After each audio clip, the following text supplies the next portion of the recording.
This is Liberation Day. April 2nd, 2025 will forever be remembered as the day American industry was reborn, the day America's destiny was reclaimed, and the day that we began to make America wealthy again.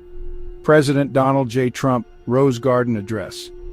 That's what the President of the United States said, standing in the White House Rose Garden, flanked by American flags draped behind him, declaring April 2nd Liberation Day. But what exactly is being liberated? Not the American people, not the working class, not struggling families crushed under inflation, not small businesses trying to survive, not farmers in Iowa or retirees on fixed incomes. No, what's being liberated is money, from America's collective wallet into his. Liberation Day is a lie, a branding exercise, a front for one of the most shameless wealth transfer schemes ever enacted by an American president. This isn't economic policy. It's legalized extortion. Here's the play. Trump is imposing sweeping tariffs on nearly every trading partner in the world. A 10% baseline tariff applies to all imports. But if you're from a so-called bad actor country, the penalties are even steeper. 34% for China, 26% for India, 24% for Japan, and 20% for the European Union. And if you think these numbers are just diplomatic posturing, think again, because they come with real-world costs. This isn't reciprocity, it's economic vandalism. And it's not just foreign governments who pay, you do. Tariffs are taxes, they're inflationary, they shrink your paycheck, they raise the cost of living, and they punish the most vulnerable. Groceries, medicine, car parts, electronics, shoes, your heating bill, it's all going up. A middle-class family of four could see costs rise by over $2,000 a year, without a raise, without relief. You don't have to follow politics to feel it. If you've seen your grocery bill go up, this affects you. That's the point. Because if everyone feels pain, then people with power and money will come crawling for relief. And that's where the grift begins. If you're wealthy, well-connected, or generous with campaign contributions, there's an escape hatch, an exemption, a waiver. A backdoor.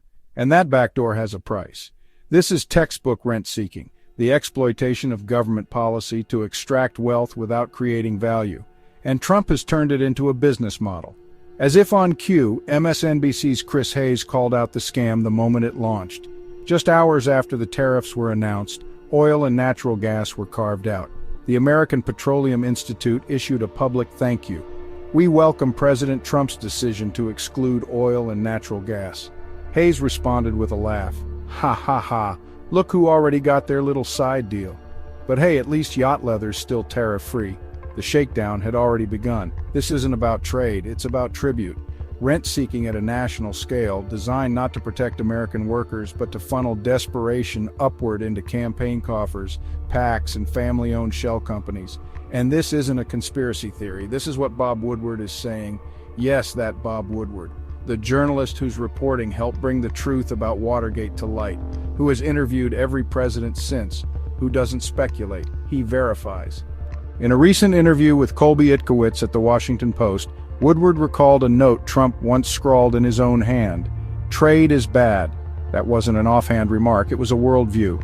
Woodward didn't editorialize, he didn't speculate. He simply told the truth. His end goal is, it looks like, he wants to destroy the economy. Let that sit. This is the man who spent 50 years parsing presidential motives, and he believes Trump's goal is sabotage.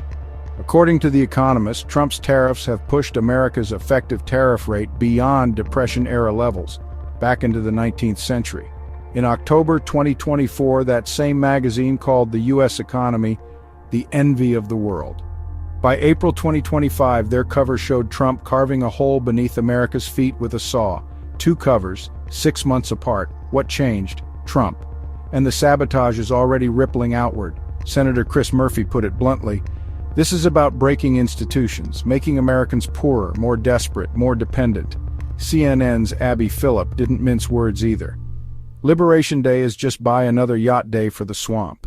According to The Telegraph, this is the largest tax increase in modern global history, potentially $600 billion a year, mostly falling on consumers. J.P. Morgan forecasts a 0.5 percentage point drag on U.S. and global GDP, and former RNC chair Michael Steele put it bluntly, now we know how this fool bankrupted a casino. Even Trump's own party is panicking. Senator Chuck Grassley, a stalwart Republican, just introduced legislation to rein in Trump's tariff power, fearing what this could do to Iowa's farmers. Globally, the reaction has been just as severe. Singapore's defense minister likened America to a landlord seeking rent. Germany's economics minister rebranded the day as Inflation Day. Yaroslav Trofimov of the Wall Street Journal reported that alliances are collapsing, partners are defecting, and the U.S. is no longer seen as a reliable power.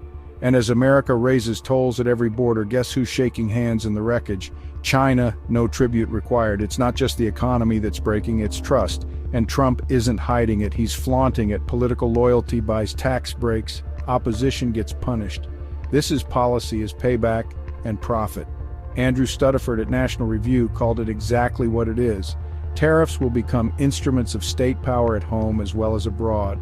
They will be used by those in government to reward, to punish, and to pressure.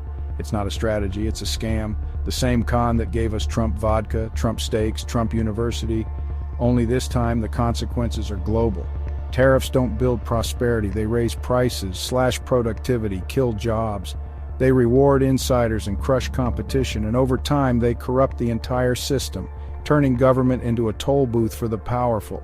Liberation Day is not a new dawn, it's a false sunrise, a glow that signals the fire, not the light. And America isn't the hero of this story, it's the vault.